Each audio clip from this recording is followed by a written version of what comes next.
Hey everyone, welcome back to the channel. Today we're diving into the world of TLS Tunnel and learning how to create your own configuration files in 2024. Before we get started, remember, this video is strictly for educational purposes. We are not responsible for any misuse of the information shared here. Now let's get started.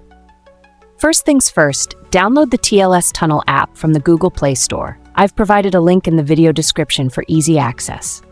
Once installed, open the app and you'll land on the main dashboard. To create a configuration file, you'll need an SNI host. You can get this from our recommended website, linked in the description below. Visit the site, select your preferred country, and click Generate to get your SNI. Once you have it, copy the SNI and return to the TLS Tunnel app. Now scroll down to the Connection Method section. Here, you have multiple options to set up your connection. Let's explore the methods one by one. Start with the payload method. Paste your copied SNI into the payload generator, adjust the HTTP method to connect, enable options like Keep Alive and Online Host, and click Generate.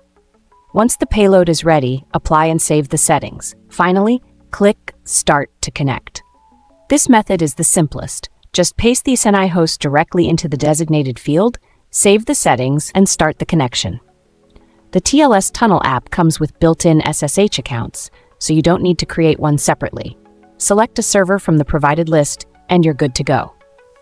For those who prefer using proxies, enter your proxy server details along with the port number. Save the configuration and click Start to connect. Keep in mind, not all SNIs work with every method. If one doesn't work, try another or select a different SNI from the website. And that's it. With these methods, you can easily create and use TLS Tunnel files for a secure and fast connection. If you encounter issues with specific SNIs, join our Telegram group using the link in the description. We'll help you find a working solution. If you found this tutorial helpful, don't forget to give this video a thumbs up, leave your questions or suggestions in the comments, and subscribe to our channel for more exciting tutorials. Thanks for watching, and see you in the next one. Take care and peace.